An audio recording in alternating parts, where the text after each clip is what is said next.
যে বাংলাদেশে আর কোন নিরপরাধ মানুষ হয়রানির শিকার হবে না, কোন দরিদ্র মানুষের উপরে কোন ধনী মানুষ জুলুম করবে না। থানায় গিয়ে টাকা ছাড়া কাজ হবে, ভূমি অফিসে গিয়ে টাকা ছাড়া কাজ হবে, হাসপাতালে গিয়ে প্রয়োজনীয় চিকিৎসা পাবো। এখানে আমার বাবা চাচার বয়সে অনেকে আছেন, দাদা নানার বয়সে অনেকে আছেন, ভাইয়ের বয়সে অনেকে আছেন।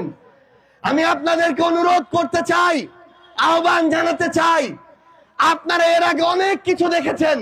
আমরা তোমার ওই ছোঁয়া, যেই ছোঁয়ালা এই বাংলাদেশক অনেক বড় অত্যাচারক, নিপীড়ক, জুলুমবাজ থেকে মুক্ত কইছে, এই ছোঁয়ালার উপরে তোমরা আস্থা রাখতে পারেন।